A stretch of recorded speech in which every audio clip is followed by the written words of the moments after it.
അങ്ങനെ കാത്തിരിപ്പിനൊടുവിൽ ബാറോസ് എന്ന ചിത്രത്തിൻ്റെ ആദ്യ ഷോയുടെ ഫസ്റ്റ് ഹാഫ് റെസ്പോൺസ് ഒക്കെ ഇപ്പോൾ പുറത്തുനിന്നിരിക്കുകയാണ്.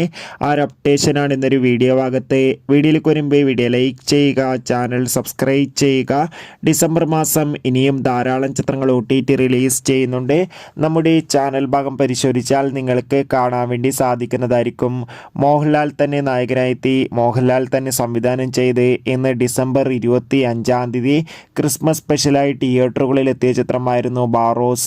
എല്ലാ സിനിമാ പ്രേമികളും ഒരേപോലെയായിരുന്നു ബാറോസ് എന്ന ചിത്രത്തിൻ്റെ റിലീസിനായി കാത്തിരുന്നത്. ഫൈനലി ചിത്രത്തിൻ്റെ ആദ്യ ഷോ ഇപ്പോൾ കേരളത്തിലെ വിവിധ തിയേറ്ററുകളിൽ ആരംഭിച്ച് ചിത്രത്തിൻ്റെ ആദ്യ റെസ്പോൺസ് ഒക്കെ പുറത്തുവന്നിരിക്കുകയാണ്. ചിത്രത്തിൻ്റെ ആദ്യ പകുതി തന്നെ ചിത്രത്തിനൊരു മികച്ച പോസിറ്റീവ് റെസ്പോൺസാണ് സ്വന്തമാക്കി കൊടുത്തിരിക്കുന്നത്. ബാറോസ് എന്ന ചിത്രം മികച്ചൊരു 3D എക്സ്പീരിയൻസ് ആണെന്നും ചിത്രത്തിൽ ലാലേട്ടൻ്റെ അതിഗംഭീരമായ പെർഫോമൻസ് ഒക്കെ കാണാൻ വേണ്ടി സാധിക്കുന്നുണ്ടെന്ന് റിപ്പോർട്ടുകൾ സൂചിപ്പിക്കുകയാണ്. കാത്തിരിക്കാം കൂടുതൽ അപ്ഡേഷൻ അറിയാൻ വേണ്ടി. ബൈ.